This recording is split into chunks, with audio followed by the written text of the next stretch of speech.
Eu tô chegando com esse moleque também aqui, que ele é especial. Então chegou no posto, prioridade, o especial tem prioridade. Não importa, tem 300 pessoas. O deficiente tem prioridade. Só que os postos até hoje não tomaram conhecimento disso. Então você chega no posto com eles, tem que passar pela enfermagem. Aí o enfermeiro fala para você, você volta às 5h30 para ele ser atendido. Volta às 5h30 coisa alguma. Se ele é deficiente chegou, ele tem que ser atendido na hora, não tem que esperar 5h30 não. Porque ninguém sabe a dor que ele está sentindo. Tá ok? Eu acho que assim, um bom marcador para o gerente é o tanto de reclamações que ele escuta, né? O tanto de 156 que ele recebe, o tanto de ouvidorias que a unidade recebe, o tanto de barracos que acontecem no corredor, né? Aqui a gente tem um lema, né? Se está tendo barraco, está tendo dificuldade de acesso, né? Porque eu acho que não é só fazer bem ao próximo, é a si mesmo, né? Porque você ao mesmo tempo que hoje eu sou uma profissional, amanhã eu posso ser uma usuária e vou depender de outras pessoas também que vão estar na mesma posição em que eu estive ontem, né? Nunca esquecer que nós somos seres humanos.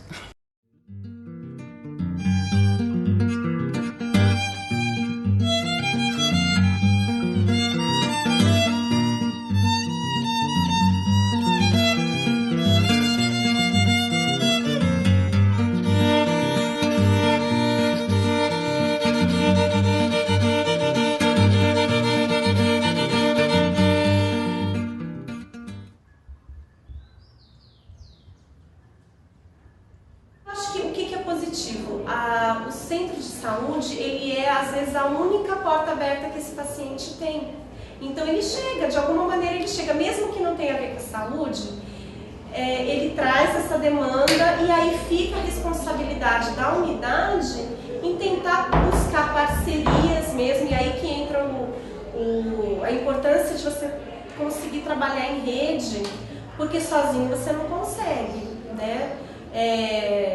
Acho que esse é o desafio nosso das unidades básicas, que deveria ser mais unidade complexa de saúde, não unidade básica. Eu diria que a somatória dos arranjos que nós temos, no fim, ele permite uma certa organização de serviço que permite uma melhor produção de saúde do que no passado, quando tinha menos arranjo do que tem hoje.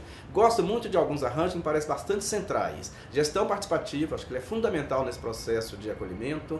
A discussão em equipe dos projetos terapêuticos singulares para aqueles pacientes mais graves, eu digo que os pacientes mais graves sempre precisam de proteção e cuidado. Só consigo garantir proteção e cuidado num trabalho interdisciplinar, com muitas pessoas envolvidas nessa proteção, nesse cuidado, buscando inclusive fora da unidade de saúde. Acho que está chegando uma coisa mais recente no SUS, embora esteja na Constituição, mas só agora a gente começa a trabalhar, que é perceber que o acolhimento não se dá única e exclusivamente no espaço da unidade de saúde, mas no sistema, na rede. Então esse é outro arranjo bastante interessante que tem aparecido.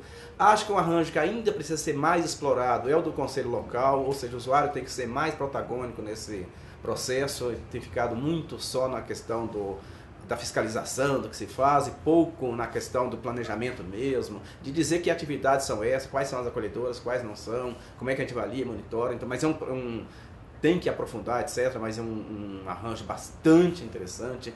Acho um arranjo bastante importante definir uma equipe e a quantidade de pessoas com a qual eu vou trabalhar. A gente sempre está fazendo parcerias, né? Principalmente com o SAID, que é o Serviço de Atendimento e Internação Domiciliar. A gente chama o SAID vem, avalia o paciente com a gente, participa. Quando não é caso para SAID, a gente faz parceria com o Centro de Saúde de referência daquele paciente. Então, por isso que o trabalho do serviço social logo na chegada desse paciente é muito importante, porque um vínculo com família ou com acompanhante, com instituição, você não faz num dia, né? O tempo todo a gente está criando essa rede para conseguir dar conta, porque a gente tem percebido que os anos passam e a complexidade dos pacientes aumenta. E não é que eu vou resolver tudo, não é isso, mas eu tenho aqui dentro, eu tenho referências, às vezes ele precisa muito mais de um auxílio do serviço social, ou da psicóloga, ou da nutrição, ou do médico. Então eu consigo demandar. E se é uma coisa que eu não vou dar conta, eu posso até encaminhar para fora, mas eu vou ajudá-lo a encaminhar.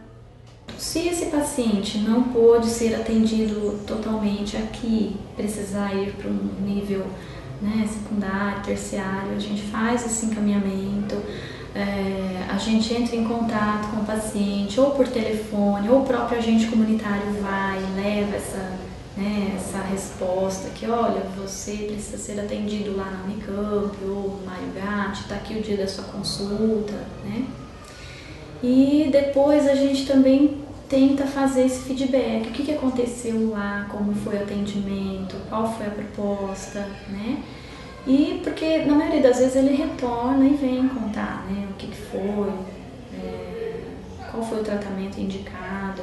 Até mesmo quando o paciente vai a óbito, a família, eles ficam bem ligados com a gente. Então a gente tenta olhar para a necessidade, da subjetividade de quem chega.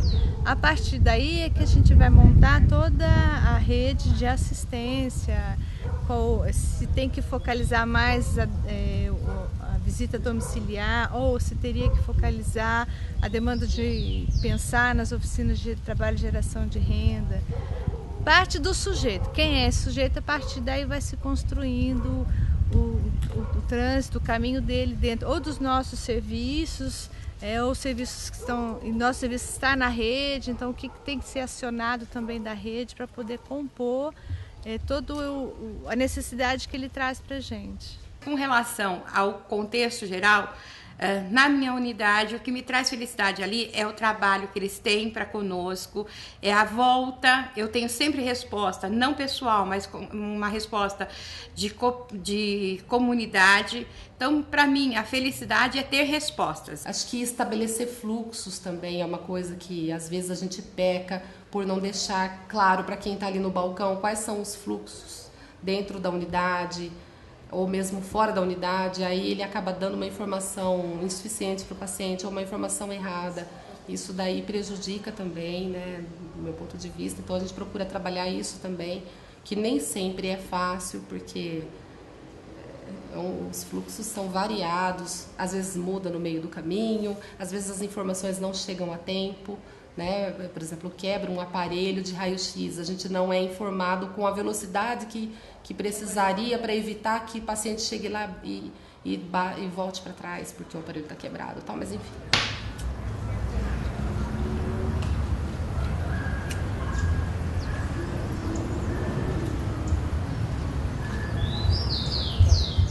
Durante toda a minha vida, eu estou com 55 anos, eu tive plano de saúde da Unimed, do Samaritano, mas uma infinidade de coisas. Eu tinha uma visão do SUS extremamente negativa, né?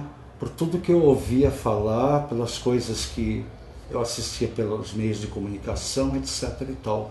Então, eu nunca dependi do SUS na minha vida. Agora eu estou aposentado, né? Eu passei a depender do SUS em 2005, porque eu fui, em virtude da doença, da síndrome do pânico, eu tive que abrir mão de todas as minhas tarefas nas universidades que eu lecionava, e eu precisei me recolher em casa, e ainda estou em fase de tratamento, tomo meus medicamentos, e tive que mudar minha vida, remodelar de professor. Agora eu faço jardim em casa, cuido de horta, e leio muito, e tenho um blog, enfim.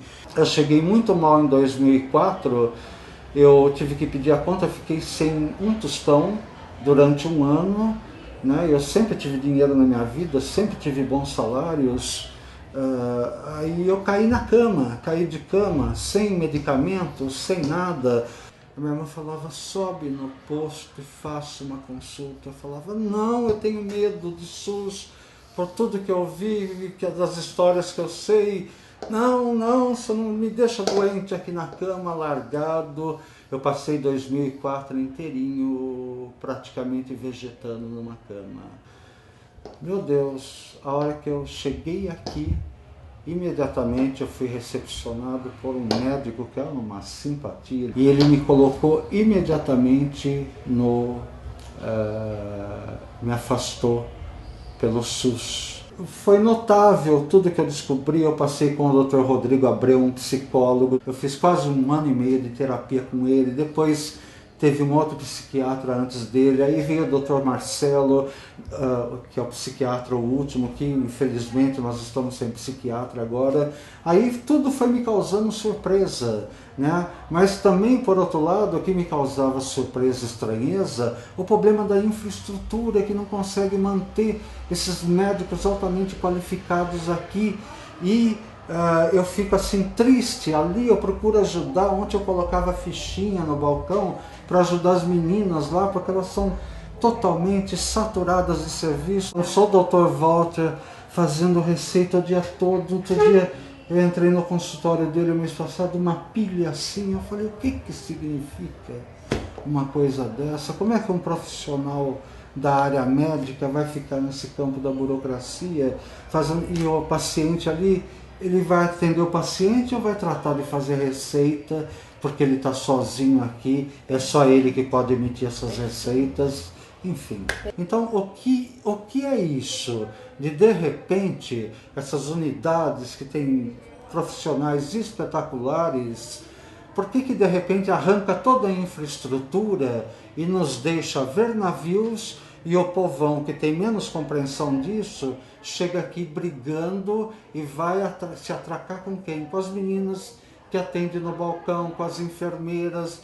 Eu gostaria, né, isso me causa estranheza, porque essa coisa ela vacila, né? Por que não manter o padrão que eu já vi, que todo aquele horror que eu tinha do passado de SUS era tudo um fantasma, que eu acho que esses convênios médicos criam esses bicho-papão em torno do SUS para que a gente não procure, porque eu descobri uma coisa maravilhosa com profissionais capacitados, mas que história é essa de me arrancar esses profissionais e deixar as enfermeiras e quem atende no balcão à deriva?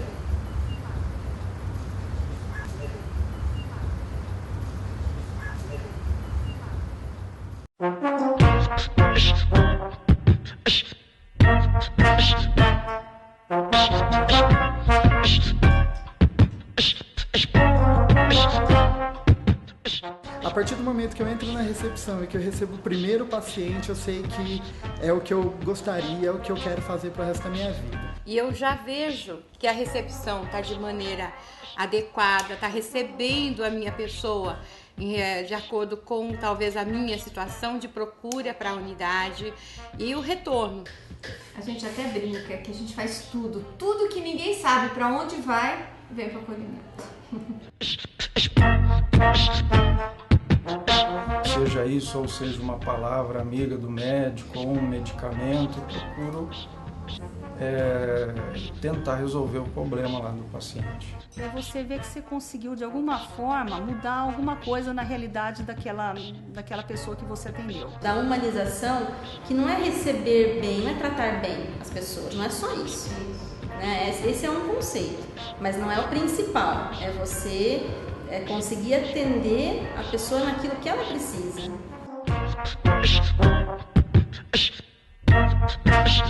Uma sala com a plaquinha acolhimento não faz acolhimento. A equipe de referência é quem conhece o território, já conhece aquela família, né?